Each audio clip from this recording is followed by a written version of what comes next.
8 minutes. It's everything about the concept is what we don't do anymore. We don't just have conversations with people where there's not an agenda. Right? It's like meeting a stranger in a parking lot or something and then like, hey, you want to have coffee? Yes. Oh, so how you doing? How's your day?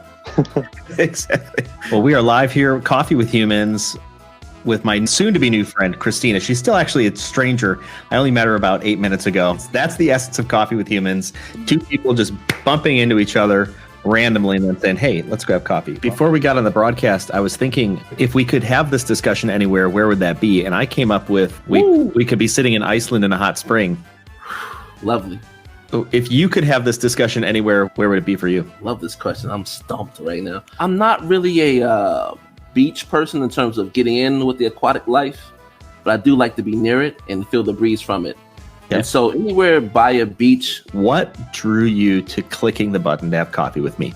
Was searching and I found this one and it grabbed me, it pulled me in, and it just seemed, your podcast and Coffee with Humans seemed very welcoming, that you were really eager and enjoyed just making meaningful connections. Coffee with Humans is like Sunday brunch. I love Sunday brunch. Okay, good. Because, well, you're in the right place. Only There's no food.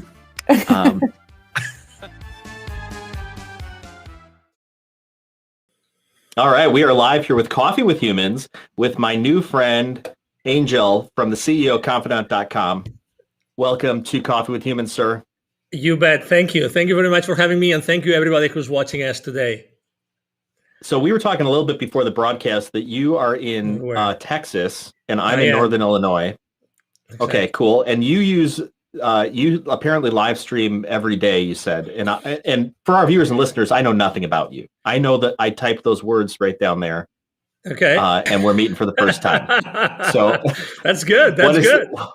Why are you here? Exactly. Why are you here? Why do you care? Of everything I could be doing today, why am I here with Jason Todd? Well, obviously it's an honor to be here. I'm here with you because I love the humans part of your show. Okay, besides being a coffee connoisseur kind of thing. So you can go online, you can Google me, you can do lots of things, and you can read my bio, everything, but there's something which is not written anywhere, which is that I honestly consider myself the connector of the unconnected. And probably throughout the conversation, we will see that.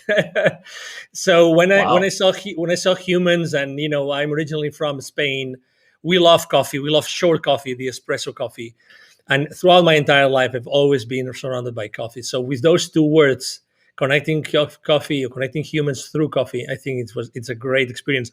And you know what? Actually, on my journey to connect the unconnected, coffee has always been there. Always. All the time. So that's beautiful. Thank you for having me.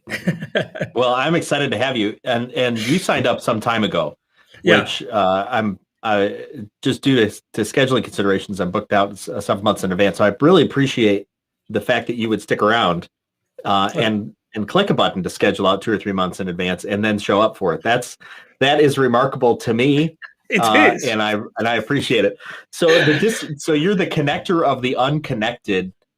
You've given that some thought, it seems, to distill it down to that.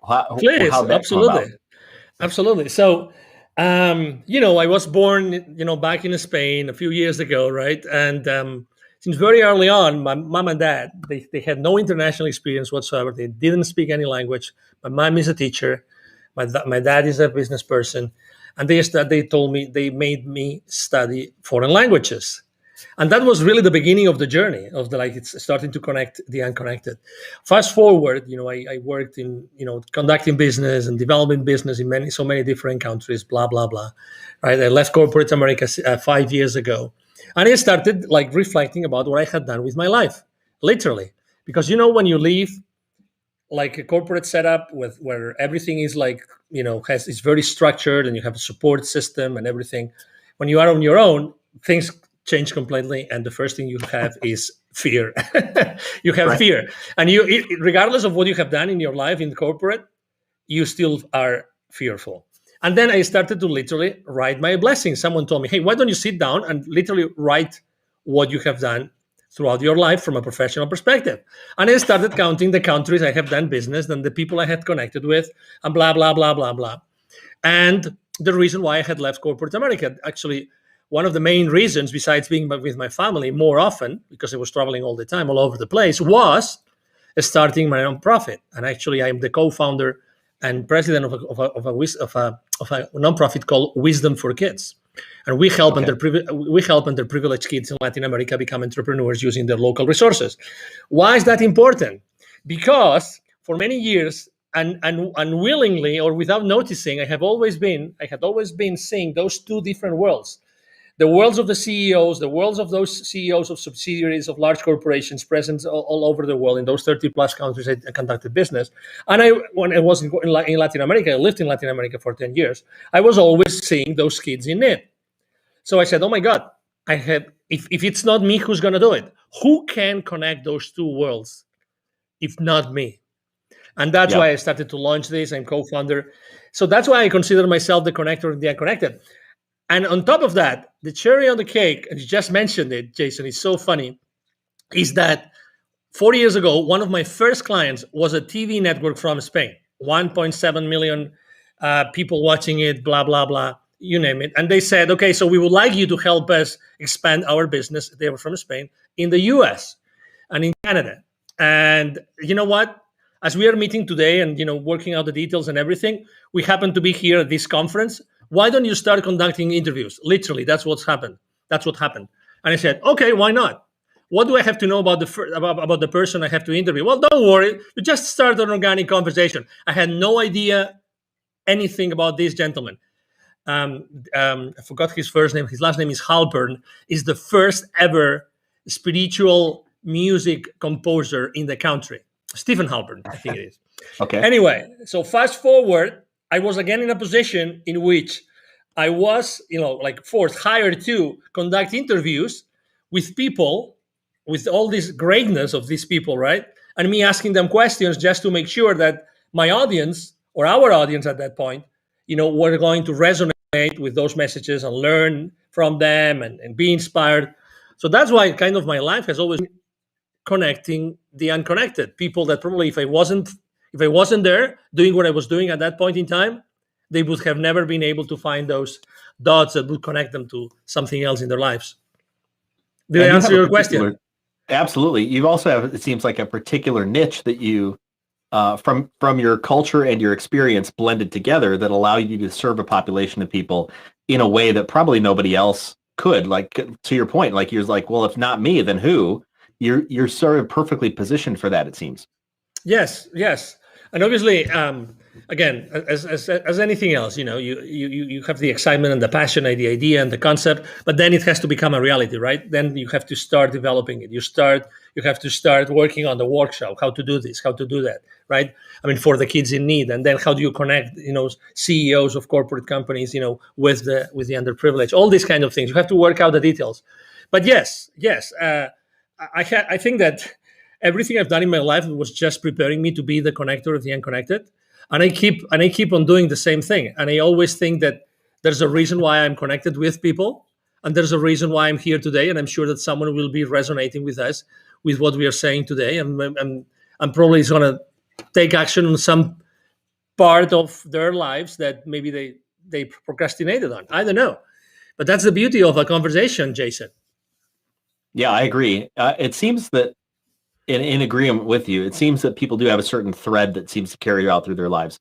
And that thread becomes clearer the older and the more experienced, right? And I don't think it's older and experienced go hand in hand, but the more experienced the person becomes in their lives and assessing who they are, that thread of continuity, which is it's that character, it's the character and the skill and the interest that kind of all comes together, and it comes together in every aspect of your life. And that's what you stumbled upon. And you've said it so eloquently, the connector of the unconnected, which having that level of clarity means that you've done this a time or two.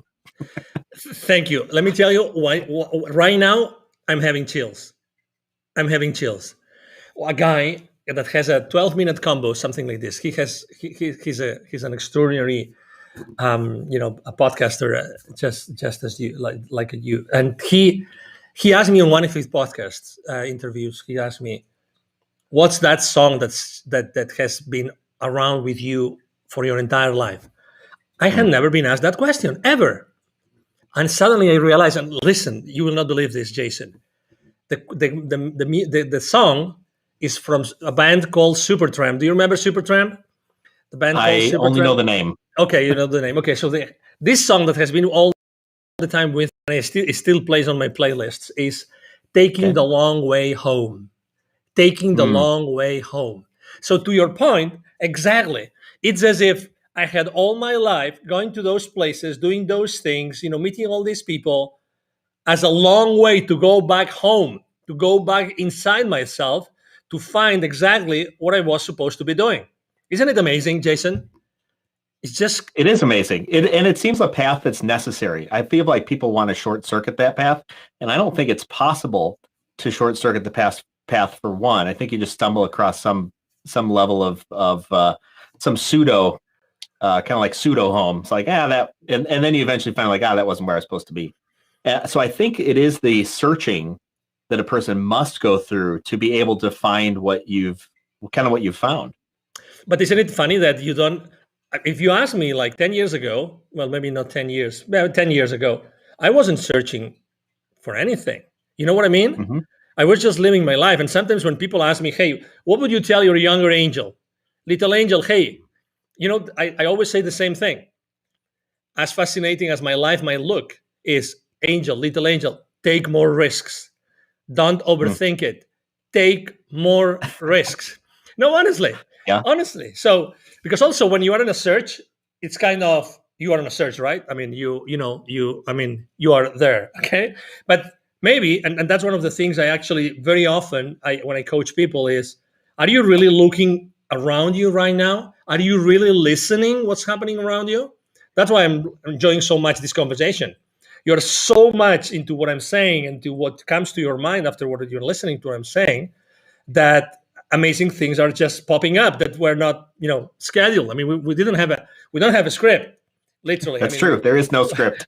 There's no script, right? I see this beautiful, tree behind us, right? This extraordinary, overlay that I really love because there's coffee and there's a heart and it's orange, which is part of my corporate color as well. So branding, so wonderful.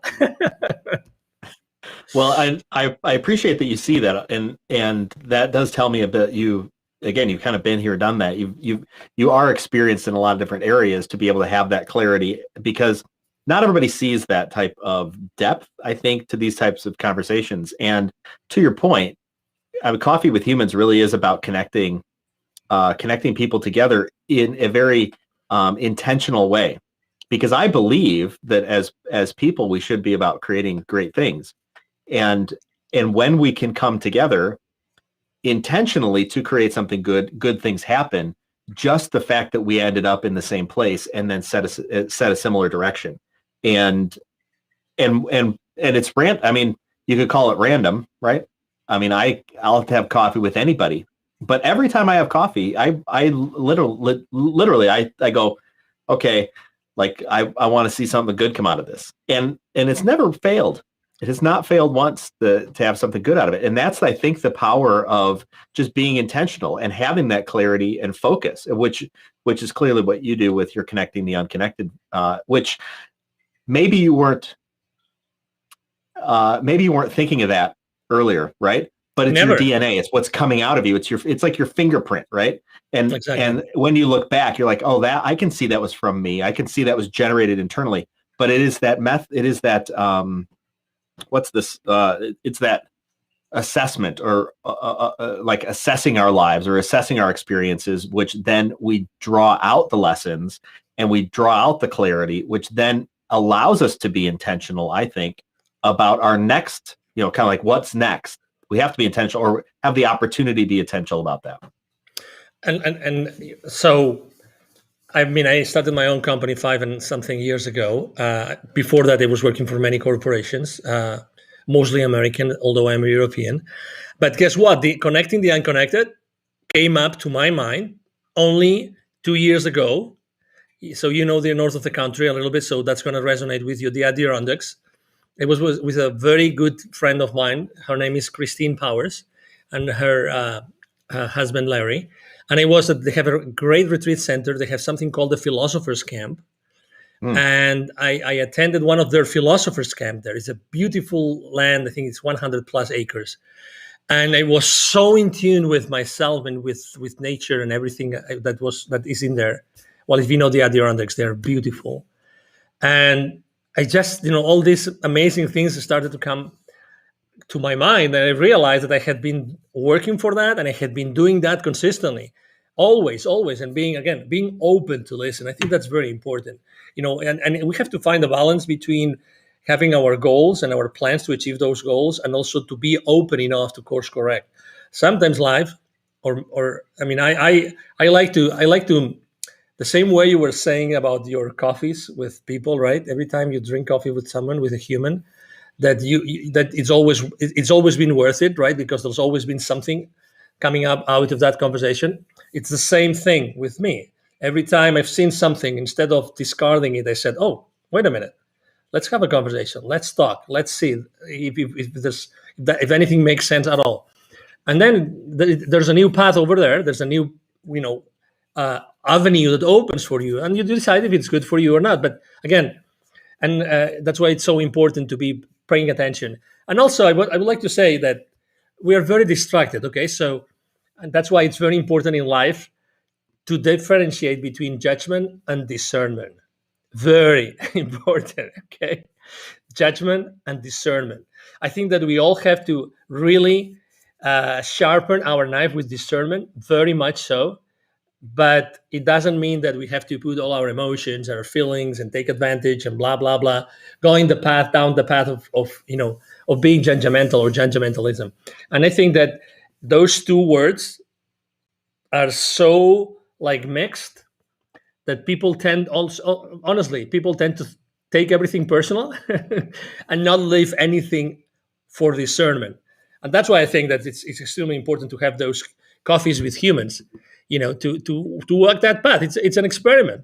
You actually conduct an experiment every single time you open your streaming platform and your outlets, your social media outlets. You open them for someone that you barely know. That you read something about that person.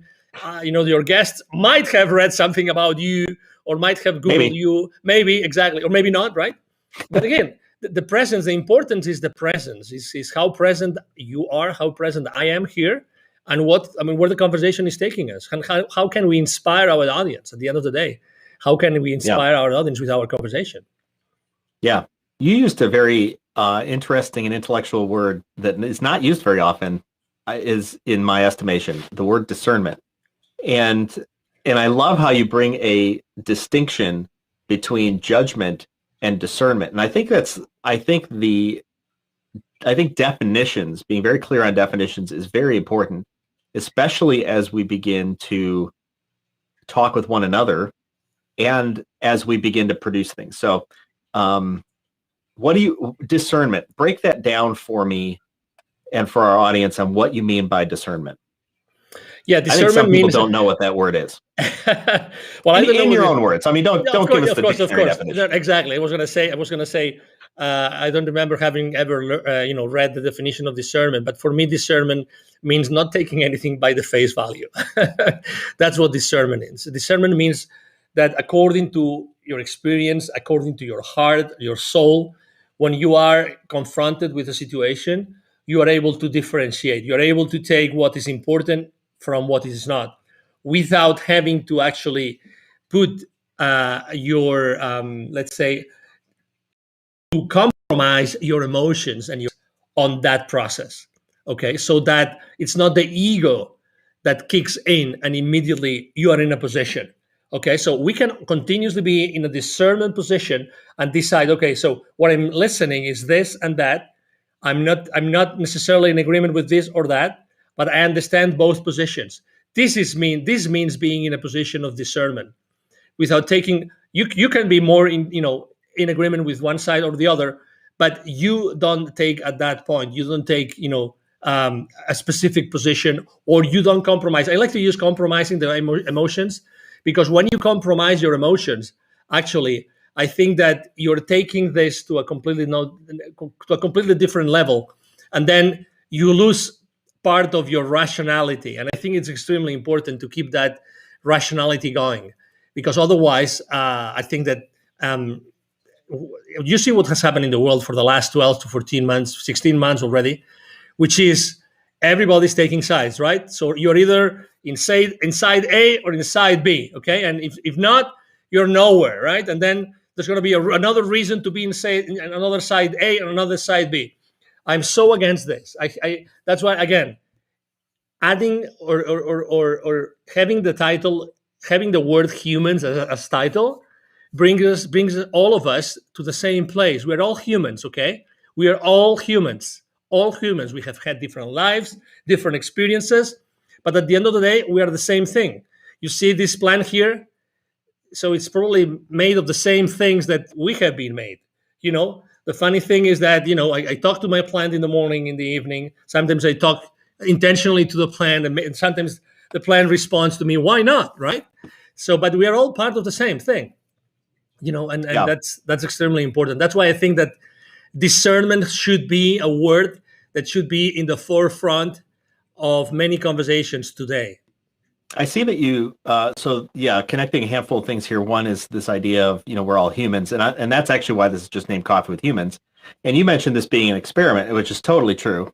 Last April, I felt just sort of in my soul, and part of it was for me and part of it was what I was sensing out in the world, that people were feeling disconnected and not only disconnected, but that was leading to just bad mental health. And I said, if you want to have coffee with me, I'll have coffee with you. The only rule is no sales calls. And I just threw out a LinkedIn post. And from that post came all of this. And I purposefully did it just down and dirty. There was like a black background. There was no header. There was a logo in the corner. It was bare bones on purpose because I was testing what is the value of this? Because if the value is the fact that this has, a cute background and a picture that I took, it's pretty shallow. And no one took exception with it. No one cared what the backgrounds were. And I've been incrementally adding on more production quality to simply make it more welcoming and inviting to other people, so to expand the reach. But the core value is this idea of connection to other folks, because if you scratch off all the masks that we wear of the jobs that we have and the people that we know and all this other stuff, the things that we've amassed, we're just people. We are just people trying to make it through the day, and I wanted to make a place to connect just people together. It's just humans, and even the word coffee. It's like, I happen to like coffee, but if I had one guy contact me once. He's like, "Can I be on? I don't like coffee." I was like, "Of course you can be on." It's coffee is not specifically coffee is not the issue. It's this idea of sitting down with another person and enjoying being present in that moment, to then connect with another human being, out of which great things can happen. You also, this idea of discernment and judgment. I wonder, and I don't know if I haven't given this any thought, actually. It's just off the cuff. Please. Which is, discernment seems to be a pre-analysis, whereas judgment seems to be a post-analysis, right? So something comes at us. Discernment allows us to decide what judgment to then take on it, right?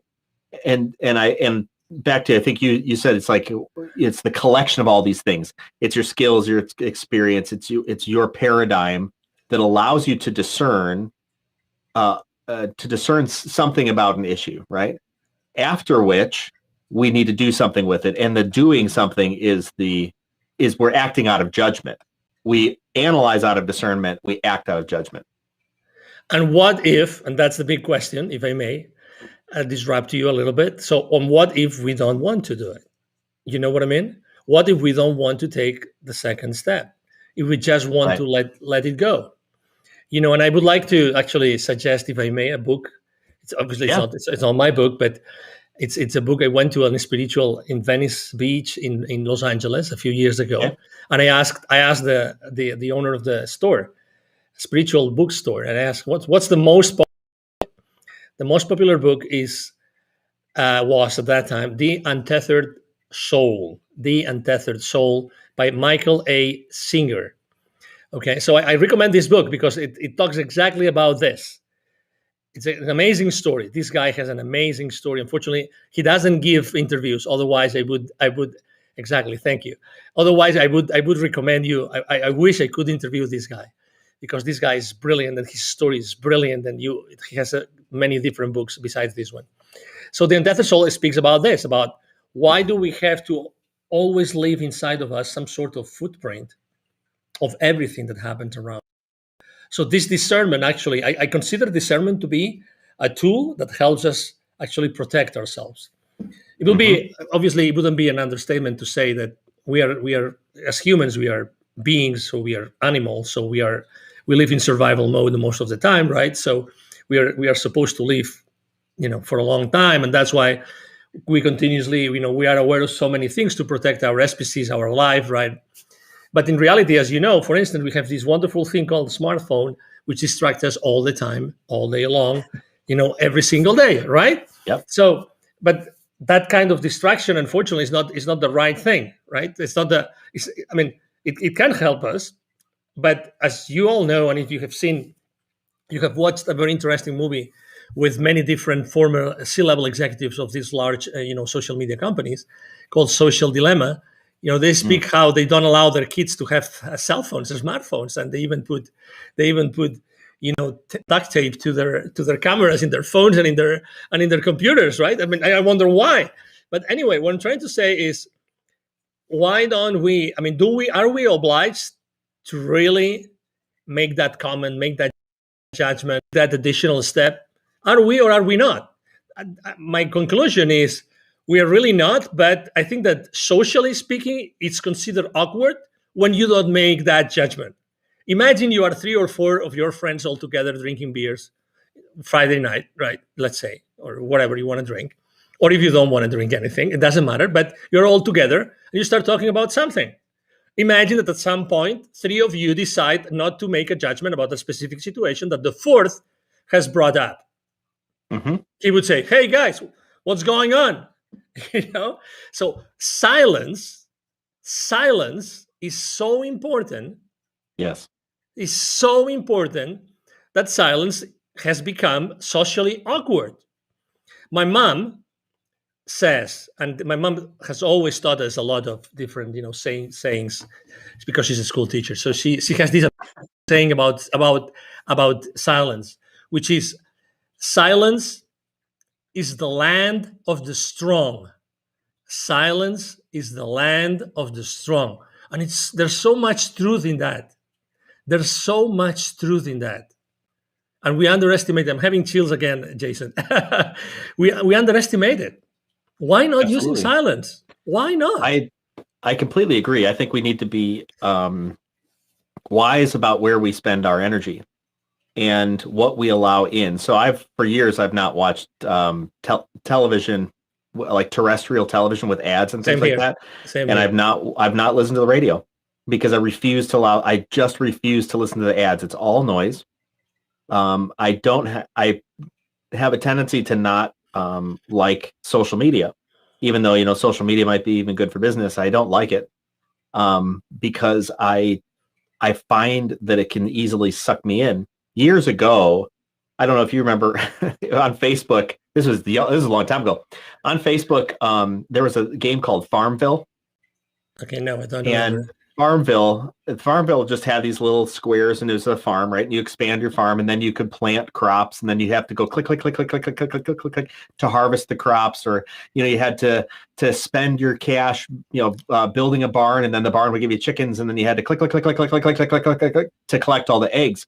And I remember pretty clearly, I was sitting there one time thinking about Farmville. And I started to add up the amount of time I had created a virtual farm that lived only in Facebook. And I thought, at this point, I could have made my own farm in a backyard and had actual vegetables instead of this stupid Farmville thing, which was just designed to get me to engage more on Facebook and buy more stuff. And I thought, this is stupid. And I shut it off and I never went back. And I've become a little bit more discerning about things that like hobbies. Like I think I like to play a game called Cities Skylines, which is a city building game. I enjoy it. I find the challenge of it interesting. I like thinking through stuff and how do you lay stuff out? It's all very engaging to me. Sometimes I know I'm playing it as a distraction. Like I have other things I need to attend to, and I'm scared to attend to those things, and so I go to the easier thing, which is build a virtual city. And I'm pretty understanding of those moments. But when I feel like, and then I know that there's sometimes just like I just enjoy it, and you just do something you enjoy. Why the hell not? But there's no like endless days of playing, like I used to do on Farmville. I don't get lost. I refuse to get lost in it, and I challenge advertisements because I know for a fact that when I see ads, I seem to want things. And when I don't see ads, I tend not to need things, and I don't want them because I didn't know they were there. They didn't enter my mind. There is a process, and it gets to what you're saying. There's this idea of taking thoughts into captivity. I mean, that's a very spiritual way of looking at it. But it's idea like a thought comes in. Do we even entertain the thought? Is it worth entertaining the thought? If we don't, just throw it out. The question, though, I think people struggle with, even if they do believe that, is what thoughts do you consider and get engaged in, and what thoughts don't you?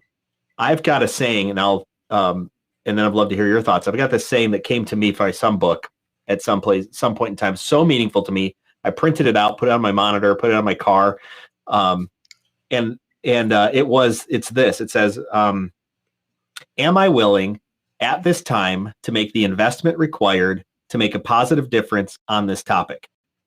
And it's a filtering mechanism. Am I willing? Yes or no. At this time, no. Yeah, maybe it's the time, maybe it's not the time to make the investment required. So I'm going to have to put some energy into this. Do I have do I have that amount of energy or not to make a positive difference? So even if I do all these things, I'm willing, it's the time, I've got the energy. And is it even going to make a positive difference on that particular topic? And it has kept me out of conversations, to your point, where it's like, I'm not willing, and I'm not going to judge it or not. I'm just not willing. I don't want to, or I don't have a significant amount of investment to make in this. So I'm out. Like, why entertain that? I got other things to do with my limited amount of resources during a day. I congratulate you for making this, useful in your life. I mean, being able to do this and knowing, guys, obviously that we have 60,000 thoughts a day. So if you are able to stop a few times a day and just go through that process, that's, amazing. Kudos for that. A few years ago, someone that I have been following, his name is Frederick Dodson, and his title is the Reality Creation Coach. He launched an app in the App Store. Unfortunately, he didn't update it. So with the following updates of the App Store, it disappeared. That's what the app did. The only thing that the app did is you could program how many minutes in between the app would talk to you from the phone, and the app would ask you, where would you like your attention to be right now? Where would you like your attention to be right now? He spent months of his time convincing the App Store that was an app worth having in the App Store, because they would say, that's so stupid. That's so stupid you have. Why do you want us to hold space for you here in the app, even if they charge you for that? For something that the only thing that does is this. He said, because people really need this. Eventually, he convinced them, oh my God, the reason why I like so much, like every 10 minutes, 15 minutes, or 30 minutes to have this question asked from my cell phone is because immediately, you see, I'm able to restart the creation process of something, right? So in the beginning, in the day, every single day, I have my 5-minute journal and I write what I would like to do that day. So those questions, where would you like your attention to be right now, is so powerful because it puts me in creation mode again. We're not talking Minecraft, okay? We're talking about city building games, but we're not talking survival and creative, okay? But it's true. It's true. What would you like your attention to be right now? What would you like to be creating right now, as opposed to what you are entertaining? And I think that is brilliant. It's brilliant. Right now, that's not available any longer. But I found another app. The only thing that this other app does is rings a bell. So right now, now I have the sound off from my cell phone, but you would have already, heard like 3 or 4, bells. So what I do is, when I hear that bell, I know already, because I have had it installed for almost a month now. I know that I have to take my attention to a specific place. So absolutely, to your point, I think that we all should be asking ourselves and developing a series of strategies or habits of what we really want to spend our, mental time. And maybe, to simplify things, our real power to create a future or a present is here, is in the now. It's like there's no memory, there's nothing that happened in the past that's going to define us better than what we are doing today. That's why it's so important to have these kind of cues like yours or mine every single day. Go back to the creation mode in which you are right now. That's the only place where you can create something. Yeah, no, that's super powerful. I'm curious, when we were talking about what to title this talk, and it's kind of weird to ask people to title a talk in advance when we don't know what we're going to talk about. And I simply ask, hey, what's on your mind and how do you want to say it? And you said the silent revolution. So gathering kind of like grains of sand, all of these things that we've been talking about in this space, how does that connect to the word or the phrase, the silent revolution? Because I believe that the same as you last year, 1 year ago, April 2020, you decided to start Coffee with Humans, and you didn't pay $1 million in ads, right? And you didn't go to the big influencers and pay them $3,000 for a post to 3 million followers on Instagram. No, you didn't do that. So because I believe that thanks to everything that is happening in the world and has happened for the last 14 to 16 months, right now is April 2021, there's a whole bunch of people out there like you, just like you, Jason, that have started to do things silently, maybe not even raising their hands, to reconnect the people that are unconnected or that have been disconnected throughout the last few years, for the last few months. You and I have acknowledged that there have been so many bridges burned for the last 12, 14, 16 months, that, those bridges rebuilt. That has been actually my number one theme on social media for the last year, has been building bridges, because we are humans. If we forget about the rest of the noise around us, that we have nothing to see, really, honestly, we don't have anything to see with that noise. If we go inside of us to our heart and we reflect on who we really are and who we really want to become, I think that we, every single day, by connecting with people, and you're doing it every single day with your show, and many other people out there's a whole bunch of people that, thanks to the uncomfortability of those bridges that were being burned, all these people is actually coming together and unknowingly and bringing the greatness of others, so that the audiences can learn more and more and more and feel more connected. We desperately need to help the people that unfortunately have been disconnected or feel totally disconnected or even unconnected from the world and from the rest of us. It seems to me also that there are people who don't know that they are unconnected or disconnected. I agree. How do you see that? Yeah, it's true. But it's like, it's like having one of those controversial conversations, right, on social media, in which, I don't know about you, but for instance, I have 5,000 followers on Facebook. Every time I need to put additional people, I just share something which is politically incorrect with some of my audience. I know I'm going to get between 20 and 40 spots in the next 24 hours. And I don't care about the side, I don't care about the side of the people or of the post I'm going to repost, and I don't even say anything. I just put the face, this emoji, this amazing emoji that someone like this, like thinking. So if I just repost a politically incorrect post on my feed with this face, without even saying if I am in favor or against, 20 to 40 people in 24 hours are going to unfriend me on Facebook. Guaranteed. I love it. Guaranteed. I love it. The thing I love about that, And what sticks out to me is that all of our responses, the way we interpret things, are all happening here. Totally. And it's, to your point, it's totally true. All you have to do is go, right? And you said nothing. What was said will all happen inside each individual. And we as humans, and I me too, right? I'm a person, right? I see something happening, or I hear something, or I read something, or somebody sends me a message. I read into that what I want, what I'm bringing, and it's so I think interesting to recognize that. But then it's more important that we apply it to ourselves. Like for me, how did I read that? I read something the other day and I was a little pissed off. And I was hurt, and I was like, and all of a sudden I was getting in my head, and I took the opportunity to walk outside myself for just a moment and observe and go, oh, Jason, there's that feeling again. Huh. That's the feeling you get. You're kind of a silly guy. You keep going to that one feeling. Why do you think that is? And then I counseled myself in that moment and walked myself out or through that time. And I was like, okay, great. Now I can set myself back in. I'll be back present in the moment. And I just responded, set it down, and walked away.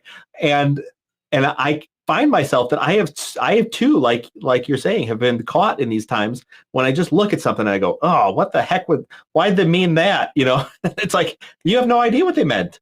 It was just words, or it was just an emoji. Like, you don't actually know what they meant because you missed the conversation. You actually didn't want to have a conversation with them. Exactly. You just wanted to take action. You're really like primed.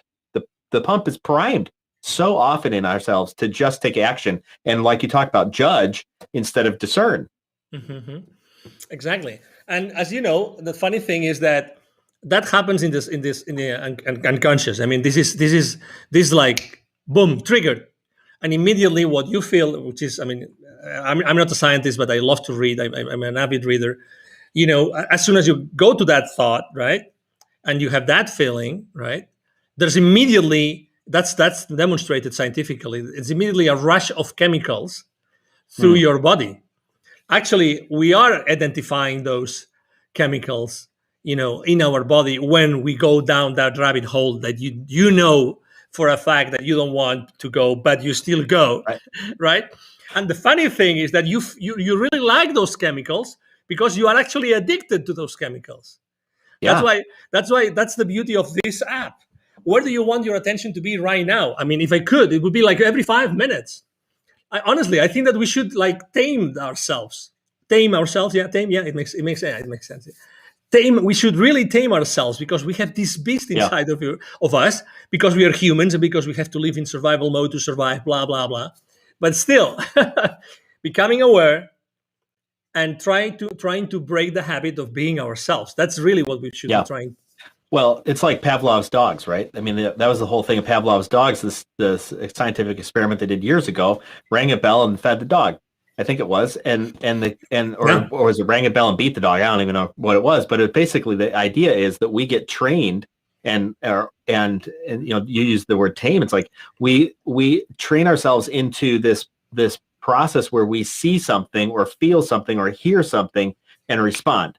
And that's in some ways a good thing. I mean, our body exists in that reactionary fashion for sometimes good reasons. Like, you touch a pan and it goes, or we go, oh my gosh, fight or flight. We make a quick flight reaction because somebody's coming at us. But too often, I think we do get caught up in this moment of, I just respond, and that just becomes my nature. And then my body becomes, like you're talking about, addicted to simply responding, or addicted to simply talking, or addicted to simply gossiping, or whatever it is. And we think that we're making progress when really we're just, it's like we're stirring this soup, but we never eat it. It's like we don't even know, and we're just allowing anybody to put something into it. And we just keep stir. Oh, you have a thought? Oh, I put it in, right? Nobody would make any good food that way. And every chef will tell you less is more. So I think one of these lessons, and I love what you talk about, is how do you regain attention to be able to create the reality that you want to create?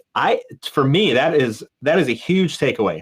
what process, what habits do you put into your life, like a bell or something else, that helps you regain attention to create the life you want to create? So powerful. Thank you so much. No, please, anytime. And I think that obviously practice. It's like, you know, when you have your first kid. I have 3 kids, and you don't have a manual, and you know, I neither know if, I mean, my parents were great parents, but they didn't have a manual, you know, and they did what they could with their 5 kids. And, you know, I mean, I've done my best with my 3 kids, and I'm still going. So it's the exact same thing. It's practice. Put in place a few things that you feel comfortable with or you don't feel comfortable with. And everybody has their practices. You know, for instance, I start the day with a cold shower, no matter what. I've been doing that for 6-7 years now already. Even if I am in Alberta in the middle of the winter, I still take a cold shower. You know, I meditate every single morning. I have an intention group in the morning that I meditate with, for intending for something specific every week. You know, I have these interruptions. I have my affirmations. I write down 3 times a day. I write on my journal.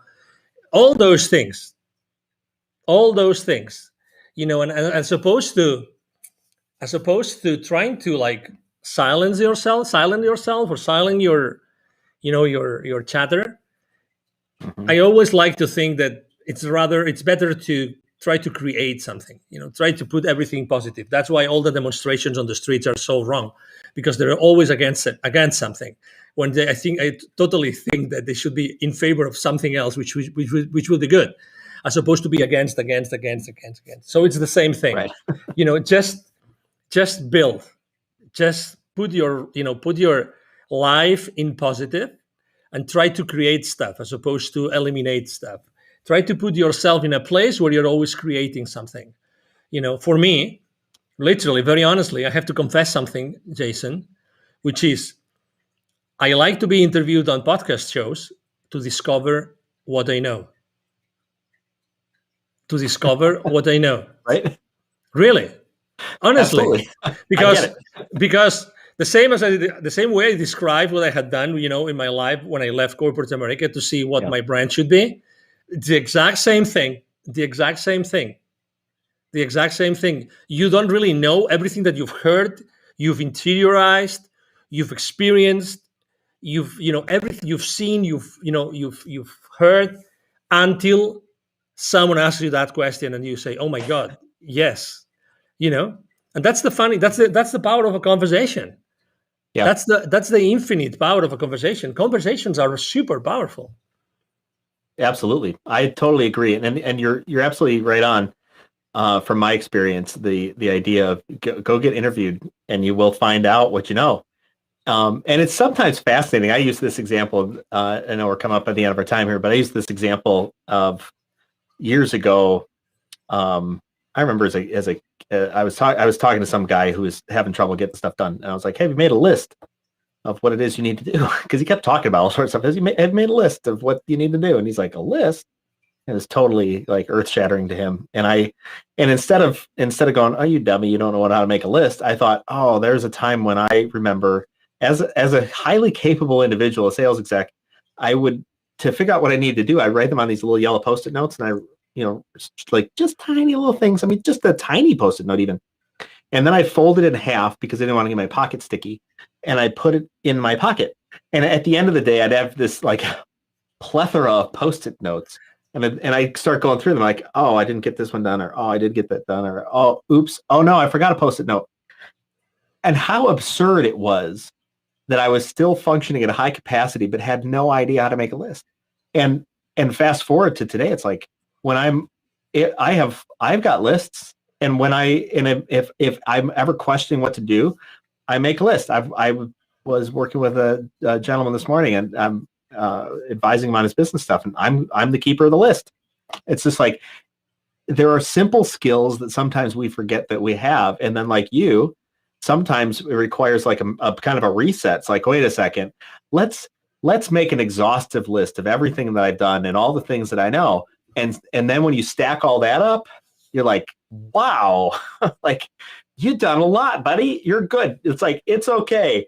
And I think sometimes we need that moment. And whether it's a podcast or whether it's a website or whether it's recounting to someone, like, here's the things I've done and here's what I know, and own that, because I believe that allows us to be more confident.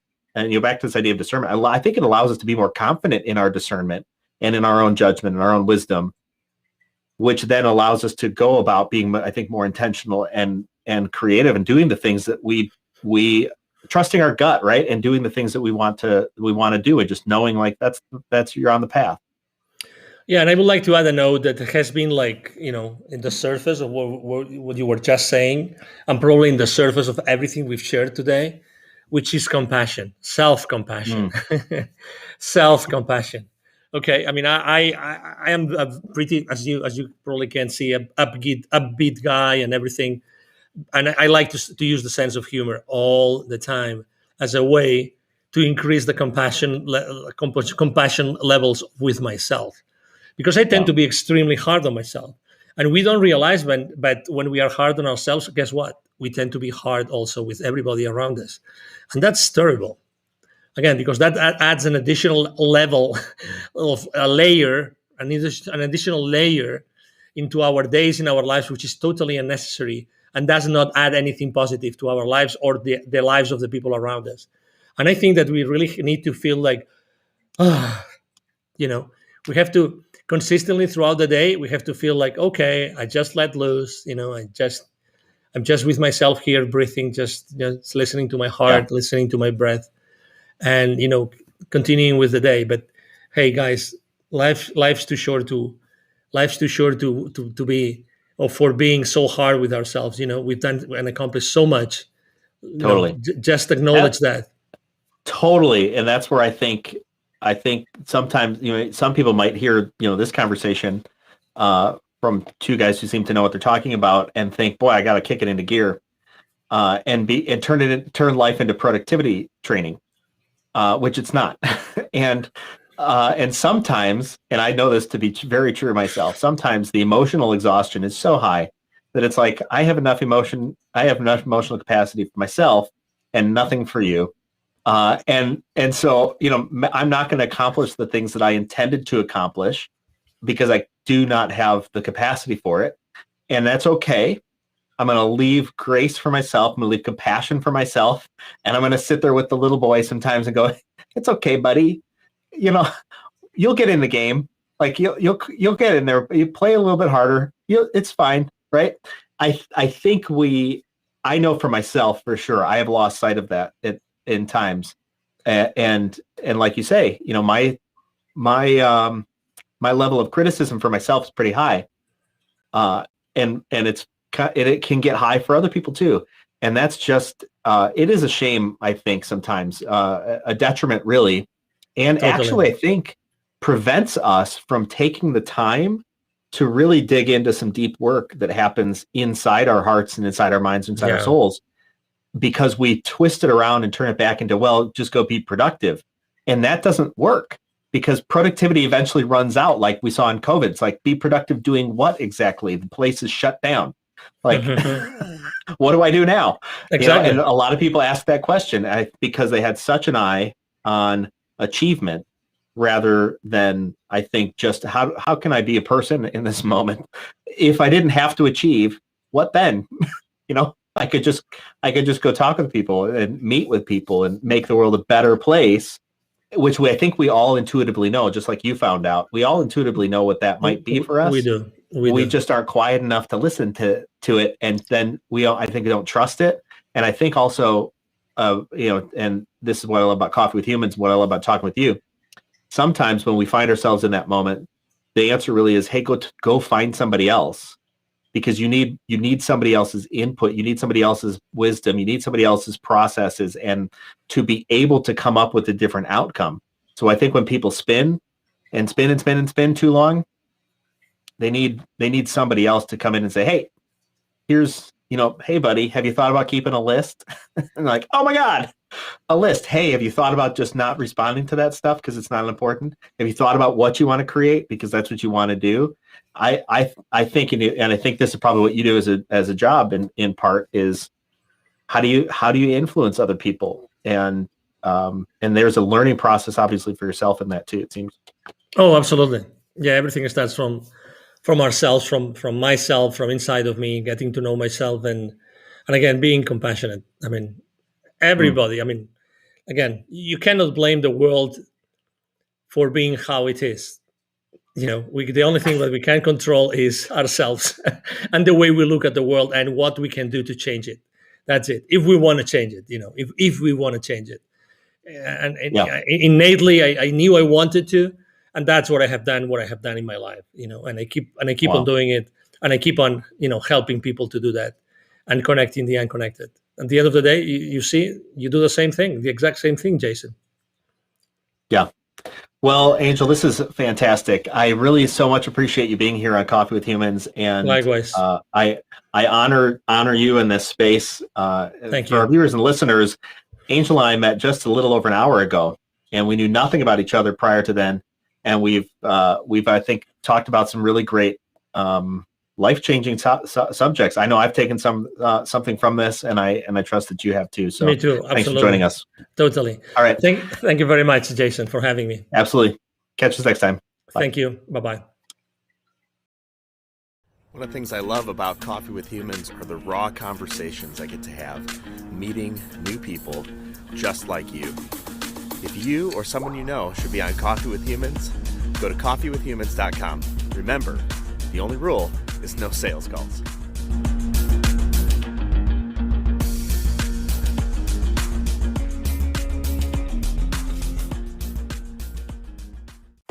This has been Coffee with Humans. Subscribe to get updates or click to have coffee with me. Coffee with Humans.